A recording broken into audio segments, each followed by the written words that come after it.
Hi friends, ಪುರಾಣಿ ಕಲರವ Kannada YouTube ಚಾನಲ್ಗೆ ನಿಮ್ಮೆಲ್ಲರಿಗೂ ಸ್ವಾಗತ. ಎಲ್ಲರೂ ಹೇಗಿದ್ದೀರಾ? ಐ ಹೋಪ್ ಎಲ್ಲರೂ ಚೆನ್ನಾಗಿದ್ದೀರಾ ಅಂತ ಅನ್ಕೋತೀನಿ.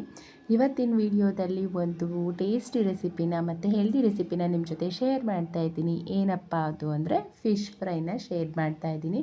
ವೀಕೆಂಡಲ್ಲಿ ನಾನ್ ವೆಜ್ ಪ್ಲ್ಯಾನ್ ಮಾಡೋರು ಈ ರೀತಿ ಮಾಡ್ಕೊಂಡು ತಿಂದರೆ ಆರೋಗ್ಯಕ್ಕೂ ಕೂಡ ಒಳ್ಳೆಯದು ಹಾಗೂ ಟೇಸ್ಟ್ ಕೂಡ ತುಂಬ ಚೆನ್ನಾಗಿರುತ್ತೆ. ಈ ಫಿಶ್ ಫ್ರೈ ಮಾಡಲಿಕ್ಕೆ ಇಂಗ್ರೀಡಿಯೆಂಟ್ಸ್ ಏನೆಲ್ಲ ಬೇಕು ಅಂತ ಒನ್ ಬೈ ಒನ್ ನೋಡೋಣ ಬನ್ನಿ. ಫಸ್ಟು ನಾನಿಲ್ಲಿ 2 ಸ್ಪೂನ್ ಆಗುವಷ್ಟು ಅಕ್ಕಿ ಹಿಟ್ಟು ತೊಗೊಂಡಿದ್ದೀನಿ. ಅದಾದಮೇಲೆ 1 ಸ್ಪೂನಷ್ಟು ಅಚ್ಚ ಪುಡಿ ತೊಗೋತೀನಿ. ಒಂದು ಚಿಟಿಕೆಯಷ್ಟು ಅರಿಶಿನ ಪುಡಿ ಅಂದರೆ ಒಂದು 1/4 ಸ್ಪೂನಷ್ಟು ಅರಿಶಿನ ಪುಡಿ ತೊಗೋತಾ ಇದ್ದೀನಿ.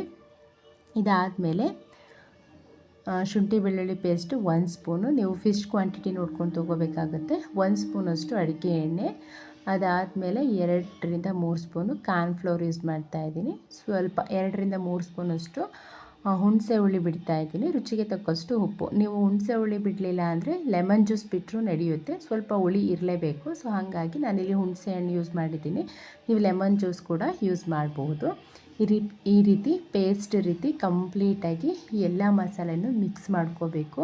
ಎಷ್ಟಾಗುತ್ತೋ ಅಷ್ಟು ಪೇಸ್ಟ್ ಥರ ಮಿಕ್ಸ್ ಮಾಡ್ಕೋಬೇಕು. ಇದನ್ನು ಆದಮೇಲೆ ಆ ಫಿಶ್ಶಿಗೆ ಕೋಟಿಂಗ್ ಕೊಡ್ತಾ ಬರಬೇಕು. ನೀಟಾಗಿ ಕೋಟಿಂಗ್ ಕೊಡಬೇಕು. ಇದೇ ಇಂಪಾರ್ಟೆಂಟು. ಆ್ಯಕ್ಚುಲಿ ಫಿಶ್ ಫ್ರೈ ಮಾಡಲಿಕ್ಕೆ ಕೋಟಿಂಗ್ ತುಂಬಾ ಇಂಪಾರ್ಟೆಂಟು.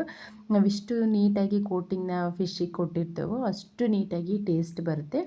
ನೋಡಿ, ಈ ರೀತಿ ಕೋಟಿಂಗ್ ಕೊಟ್ಟಾದಮೇಲೆ ಒಂದು 5-10 ನಿಮಿಷ ಫ್ರಿಜ್ಜಲ್ಲಾದರೂ ಇಡ್ಬೋದು. ಫ್ರಿಜ್ ಇಲ್ಲ ಅನ್ನೋರು ಹಾಗೆ ಒಂದು ಪ್ಲೇಟ್ನ ಕ್ಲೋಸ್ ಮಾಡಿ ಹಾಗೆ ಇಟ್ಟರೂ ನಡೆಯುತ್ತೆ, ಪರವಾಗಿಲ್ಲ. ಒಂದು 5-10 ನಿಮಿಷ ಆದಮೇಲೆ ಈ ರೀತಿ ಆಗಿದೆ ನೋಡಿ. ಕೋಟಿಂಗ್ ಚೆನ್ನಾಗಿ ಹಿಡಿಯುತ್ತೆ.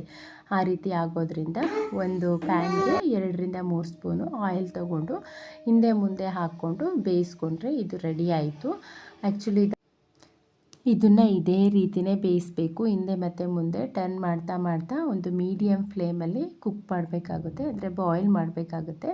ಈಗ ಫಸ್ಟು ನಾನು 2 ಪೀಸ್ ಕುಕ್ ಮಾಡಿಕೊಂಡೆ. ಅದಾದಮೇಲೆ ಮತ್ತೆ 2 ಸ್ಪೂನ್ ಆಯಿಲ್ ಹಾಕ್ಕೊಂಡು ಮತ್ತು ಇನ್ನೂ ಒಂದು 3-4 ಪೀಸ್ನ ಬಾಯ್ಲ್ ಮಾಡ್ಕೊತಾ ಇದ್ದೀನಿ. ಅಂದರೆ ಆ ಪ್ಯಾನಿಗೆ ಎಷ್ಟು ಇಡಿಸುತ್ತೋ ಅಷ್ಟು ಮಾತ್ರ ನೀವು ಹಾಕ್ಕೊಂಡ್ರೆ ಅದು ನೀಟಾಗಿ ಬಾಯ್ಲ್ ಆಗುತ್ತೆ. ಅದಕ್ಕಿಂತ ಜಾಸ್ತಿ ಕ್ವಾಂಟಿಟಿಲಿ ಸೇರ್ಸೋಕೆ ಹೋಗಬಾರ್ದು, ಅಷ್ಟು ಚೆನ್ನಾಗಿ ಬಾಯ್ಲ್ ಆಗಲ್ಲ. ಸೊ ಎಷ್ಟು ಇಡಿಸುತ್ತೋ ಅಷ್ಟು ಹಾಕ್ಕೊಂಡ್ರೆ ಸಾಕು. ಹಿಂದೆ ಮುಂದೆ ಬೇಯಿಸ್ಕೊಂಡ್ರೆ ಅದು ಕೂಡ ರೆಡಿ ಆಯಿತು. ತುಂಬ ಚೆನ್ನಾಗಿರುತ್ತೆ. ಟೇಸ್ಟ್ ಮಾತ್ರ ಯಾವಾಗಲೂ ಫಿಶ್ ಕರ್ರಿ ಮಾಡ್ಕೊಂಡು ತಿಂದು ಬೇಜಾರಾಗಿದ್ದರೆ ವೀಕೆಂಡಲ್ಲಿ ಒಂದು ಸಲ ಈ ರೀತಿ ಟ್ರೈ ಮಾಡಿ ನೋಡಿ. ತುಂಬ ಒಳ್ಳೆ ಟೇಸ್ಟ್ ಕೂಡ ಇರುತ್ತೆ. ಎಲ್ಲರೂ ಕೂಡ ತುಂಬ ಇಷ್ಟಪಟ್ಟು ತಿಂತೀರಾ. ಫೈನಲಿ ನಮ್ಮ ಫಿಶ್ ಫ್ರೈ ರೆಡಿ ಆಯಿತು. ಇದ್ರ ಜೊತೆ ಕಾಂಬಿನೇಷನ್ಗೆ ಸೌತೆಕಾಯಿ ಮತ್ತು ಈರುಳ್ಳಿ ಇಟ್ಟಿದ್ದೀನಿ. ಹಾಗೆ ಯಾರೆಲ್ಲ ನನ್ನ ಚಾನಲ್ನ ಸಬ್ಸ್ಕ್ರೈಬ್ ಮಾಡದೆ ನೋಡ್ತಾ ಇದ್ದೀರಾ, ಸಬ್ಸ್ಕ್ರೈಬ್ ಮಾಡ್ಕೊಂಡು ನೋಡಿ. ಪಕ್ಕದಲ್ಲಿ ಕಾಣಿಸೋ ಬೆಲ್ ಐಕನ್ ಕ್ಲಿಕ್ ಮಾಡಿ. ನಾನು ಯಾವುದೇ ವಿಡಿಯೋ ಹಾಕಿದರೂ ಫಸ್ಟ್ ನೋಟಿಫಿಕೇಷನ್ ನಿಮಗೆ ಬರುತ್ತೆ.